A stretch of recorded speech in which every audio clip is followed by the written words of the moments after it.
7th Rules Committee meeting to order. Cody, would you mind doing invocation, please?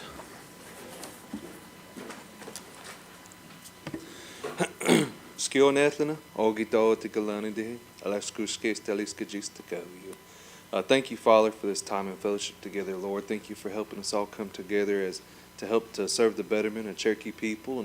And bless us, Father. Bless our hands for the work that we continue to do, and give us the mind of Christ going forward, Father, that we may continue to put others first, Lord. In Jesus' name, amen.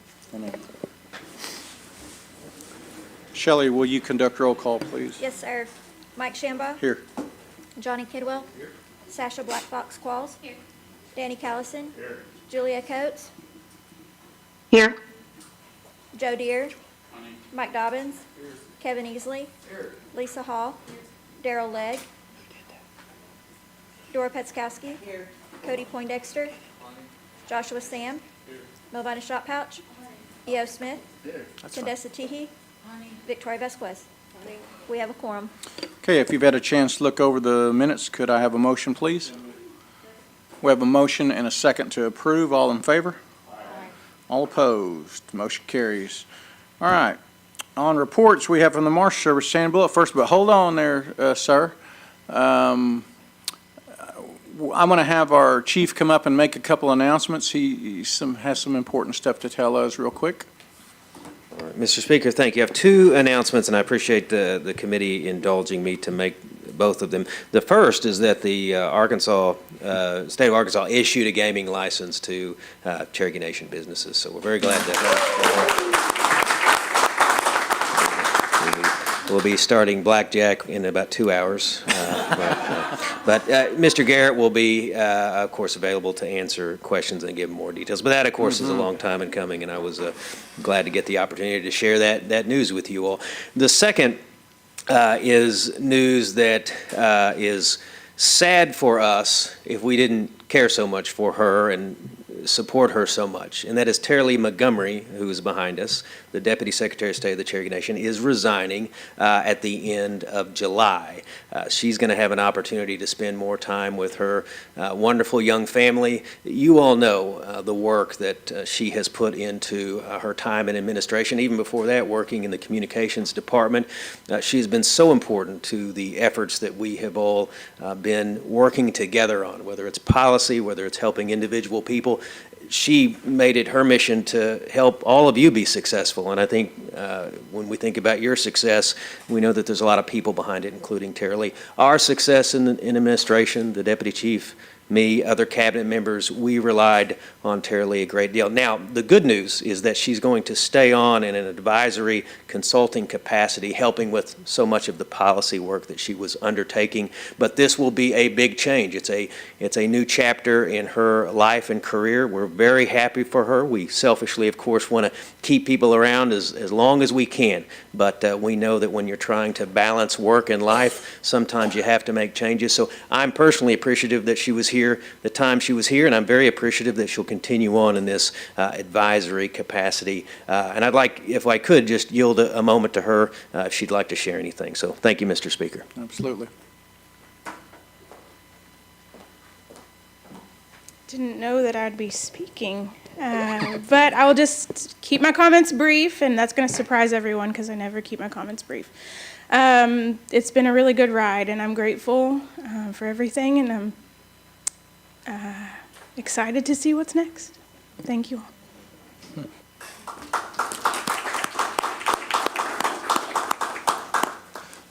Well, you're gonna be very much missed, and I don't know what I'm gonna do to not have somebody jerk my glasses off my head or jerk the water bottle out of my hand or just take care of me. So you're gonna have to have the next person to pay attention, because you always did, and we certainly appreciate you. So, okay, that's great news too about the casino, the gaming commission giving us that. Like, gosh dang it, it's been a long time coming, and that's been a hard battle. So that's great news, Chief. Thank you, sir. All right, up first with the Marshal Service is Shannon Buell. Good afternoon. Besides your monthly report, Some of the same things we're going to start doing, ramping up pretty quick, is getting ready for the national holiday. That's a big event that we have every year at the Marshal Service, between Marshal Service, Emergency Management, EMS. Those are all critical structures within the tribe that help that process for the holiday, so we're starting to ramp up that. Our EMS staff is absolutely doing great things out in our community. If you ever get a chance to come by our EMS office, come by and see some of the men and women that work over there every day. They're a fantastic group of people. But other than those two things, if you have any questions for anything in my report, I'm more than happy to answer them. Does anybody have any questions for Marshal Buell? How many marshals are we up to? 79, 79. What's our goal? 84 right now. Okay, that's not too far off. Councilman Deere. I just want to see if you can stick around in a minute. Yes. All right, thank you. Anybody else? All right, thank you, Marshal. Thank you. All right, next from the Office of the Attorney General, Chad Harshaw. Good afternoon. Afternoon. I do have a few updates to share. A couple of these developments since over the past 30 days, and the first being the question of the Constitution Convention. Several months ago, we put before this body the question for a special election on a ballot initiative of whether or not a Constitution Convention should be called. It's a unique component of our Constitution that requires that question at least every 20 years to be submitted for popular vote, and that was accomplished this month of June. The results came back roughly 70-30 in favor of not having a Constitution Convention, and I think that's a strong vote of confidence in what we're doing here at the Cherokee Nation, and that our Constitution is a durable document that continues to serve its needs since it was adopted back in 1999.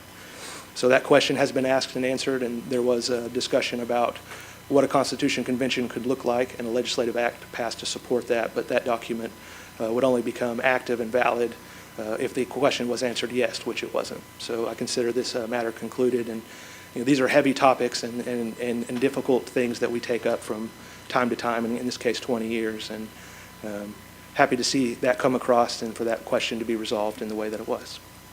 You also finalized last month redistricting, and unfortunately I wasn't here to participate in the final approval conversation, but that issue is also concluded and now in the hands of the Election Commission to begin implementation for the next election cycle. So again, another heavy item that has periodically, this in the case every 10 years, that's been resolved and shouldn't be an issue for another decade. We continue to monitor criminal cases in the Cherokee Nation and in the Oklahoma state courts. As we've mentioned in previous months, there's efforts to get cases questioning Cherokee Nation's jurisdiction or Indian Country's jurisdiction in front of the Oklahoma Court of Criminal Appeals. Those cases we monitor, there's several of them throughout Oklahoma, but in our reservation, most of these cases tend to originate in Rogers County, where the District Attorney, Matt Ballard, has made no secret that he wishes to challenge the status of McGirt, and he continues to do so. So there's a couple of cases that we're monitoring that may ultimately make their way in an appellate court, Oklahoma Court of Criminal Appeals, and I'll always keep this body updated on those cases and in action that we have to take to defend our interest in them. Major Crimes Act continues to move along. As you are all aware, we're pushing for the Major Crime Act to be reformed to recognize equality and freedom citizenship. We've had numerous conversations at the DOJ headquarters. I've met locally with U.S. attorneys and apprised them of what our position is and what we seek out of these legislative changes. We're getting near the end of technical assistance from the Department of Justice, which is part of the process of evaluating issues and looking at potential legislation. And so I look forward over the next few months to help marshal and hopefully get those changes made at a legislative level and accurately reflect what our Constitution defines a Native American to be or a Cherokee citizen. This summer, we are going to bring several initiatives through to reform parts of our criminal code. As you know, since McGirt, there's been wholesale changes to criminal code to modernize it to reflect our law enforcement obligations. And we're still going through periodically to make sure that all those changes are following changes in what you would see in other jurisdictions. And so I anticipate a few standalone bills to come across to clean up some of these code provisions and expand some areas like trafficking and legal drugs, things like that. So my office and my staff are working to put together those changes, so you should see some of those coming in the coming months. Other than that, those are the major comments that I have to share, and I'm always available to take questions if any have. Anybody have any questions? Councilman Kidwell. Thank you, Chair. General Harshaw, thank you for being here today. I don't want to put you on the spot, but I will. I know that you went to the town hall yesterday with Senator Mullen and House Speaker McCall. Is there any insights you gleaned from that would be pertinent to us here, or was just general information only? General information only. I don't know that I took anything away from that meeting that I didn't already know, but we engage with the Oklahoma legislature often on a lot of different topics, and so especially McGirt and other related compacting matters, and so it was an opportunity to see folks when they're kind of outside of their legislative box, so to speak, and hear what they have to say about policy initiatives. And all of this is coming up on interim studies that are going to be coming across through the legislature. And I know they're still refining what specific topics that they're going to take up, and I'm interested to see any feedback that I can get from folks at any time with respect to McGirt and the state's position on these issues. Yeah, I appreciate that. It's good to see yourself and General Hembry and, of course, our council attorney over there, John Young, and some other folks there participating in that. I think it's important for us to maintain that relationship. One last question, Chair, if I could. Just any update on the card tag compacts that you could speak on publicly for us today? Nothing to share other than that negotiations are ongoing. There's of course always a lot of rhetoric in the media on these topics, and the governor has moved to a approach of wanting all tribes to accept and adopt what the Chickasaw-Choctaw model is, which is great for them. It's the status quo of what they've had for a decade, and it just creates some complexities with the larger structure, the very different structure that we have, where we have all of this infrastructure that we've invested in and we issue tags directly, and it's not a structure that has historically fit well with what we've done. And the governor has pushed this model as what he expects to be the normal model across the state, and I'm not sure that it's just complicated for us, so those conversations are still ongoing. Thank you. Thank you, Mr. Chair. Anybody else? There was a court case, it's maybe last year, the year before, about dealing with domestic violence and weapons and protective orders, saying you couldn't, they said that the law was wrong. They made an opinion that you couldn't take those weapons, like 2 years ago, last year, and now the Supreme Court has come back and said, yeah, you can. So I think, is that going to affect because we went from basically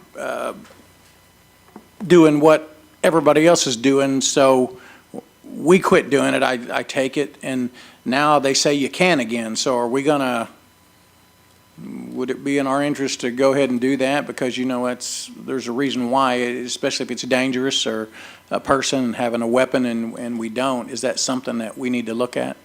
So this is something as part of our criminal law review that we do periodically that we'll take a look at. I'm not sure exactly how the opinion that you referenced would impact what model that we've currently adopted. So I'd like to take a little bit a deeper look at that. But we try to adopt laws that are fair and consistent across the board, and any impact that case may have created, certainly take a look and see how it impacts. Yeah, that was a pretty big decision. That was really kind of a surprise decision. They overturned that. So, all right. Anybody else? All right. Thanks, sir. All right. Next up with FOIA and GRA, Gwen Terrapin. Good afternoon. It's good to see all of you today. You should have a copy of my report, and I'll be glad to answer any questions you might have. Does anybody have any questions for Gwen? I see none. Thank you, ma'am. Thank you. All right, from a tax commission, Sharon Swepston. Good afternoon. I know you have my report, just a couple of highlights. On the motor vehicle, this year compared to last year, we're about 1.53% ahead. And on revenue and taxation, we're about 1.86% ahead of where we were at this time last year. So we're doing good and hanging in there, and I will try to answer any questions you might have. Does anybody have any questions for Sharon? Doc? Sharon, how long does a Cherokee, when they purchase a car and they get a temporary tag, how many days do they have to actually get a permanent tag? Right now, when they get a paper tag, they have 30 days, and if you're at large, the state has changed it to where you had 60 days. So we, on our at large, we try to stay in with whatever the state does because we have to abide by their rules on the at large. So they now have 60 days to get a tag without any penalties. But a Cherokee on the reservation, It's 30 right now, Yeah, and but we are this- looking at whether to go with the 60. But then I heard they're fixing to change it again effective November 1st, so we're trying to figure out where that all falls into play, so. well, in general, doesn't the state give the buyer 60 days to get the tag? So I just got some constituents that were caught off guard. They thought they had 60 days, and it turned out they only had 30 In days. jurisdiction is 30. We'll have to change that in our rules.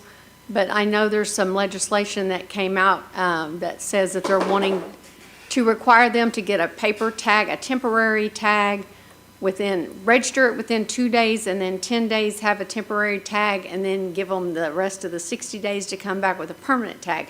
Now, I haven't gotten all of the details of that, how that's going to work for the state. We will have to see what all that does and everything also, Okay, thanks, and Sharon. get that. Thank you, Chair. Anybody else? All right, thank you, Sharon. Thank you. From the Gaming Commission, Audra Imhoff. Good afternoon. Hello. I did just want to highlight a few things on my report. Our next commission meeting is tomorrow at West Siloam Springs Casino. It'll be held in the Koala Ballroom. Our compliance department is still in the process of conducting their annual machine audits at each property. This is a regulatory requirement from NIGC. We still have to finish audits at Roland and Catoosa. We'll hope to have those finished up in the coming months. And our audit department has completed the promotions and bingo audit, as well as cards and tournaments, and both of those will be presented to the commission tomorrow for full approval. And I'd be happy to answer any questions that you have. Does anybody have any questions for Audra? All right, thank you, ma'am. Thank you. All right, and last but not least, from Human Services, Samantha Hendricks. Hello, good to see everyone. Thanks, Samantha. Just one thing I just wanted to point out, our summer interns. We've had a total of 24 interns that we have working throughout the nation. Pretty excited about that. That's our first year to kick that off. They're in different various departments, and we're getting a lot of great reports. Today, they did a tour of the museum and the cultural side, so they know all about the Cherokee Nation. So I'm very excited about the program and can hardly wait to get to fall and spring and keep going. So with that, you have my report. If you have any questions, I'll be happy to answer any questions. Does anybody have any questions for Samantha? Can you hang around just after we're done? Sure, All right, absolutely. thank you. Thank you. All right, under old business, number 1, Dora. Yes, I need to make a motion to table this indefinitely. We have a motion and a second to table indefinitely. Any discussion? All in favor? Aye. Opposed? Motion carries. Okay, under new business, number 1, Councilman Kidwell, will you take that, please? Sure will, Chair. This is an act amending Title 19, Council, Chapter 4, Section 38, and I move for its approval. We have a motion and a second. Any discussion? All in favor? Aye. All opposed? Motion carries. Number 2, Councilman Callison, would you take this, please? Cherokee Nation Livestock Protection Act of 2024. I'll put this in the form of a motion. Second. We have a motion and a second. Any discussion? No, but I would like to be Discussion, added as a Speaker. sponsor. Councilman, go ahead. Sir, I'd like to make a friendly amendment. Okay? What do you got? Need a second, I believe, or? No. Nope. I'd like to make a friendly amendment to amend Section 4 under definitions, remove paragraphs 3 and paragraphs 4. Under Section 41, remove paragraph C, D, E, and G. And what does that consist of, on a nutshell, John? In a nutshell, the law, as it's will be amended, allows for a livestock owner to deal with a dangerous animal threatening their livestock. What we've taken out is everything that would require somebody to take an animal, put it in a shelter, potentially euthanize it. I've spoken with the Attorney General at length, and I've also heard from the Marshal. We just don't have the infrastructure for that quite yet, so those could always come back later, but I think what we have here solves a problem we need to be solving, but we can always come back to the other part later once we get that in place. Okay. Anybody else? All right, all in favor? All opposed? Motion carries. Okay, number 3, Councilman Teehee, would you take that, please? Yes.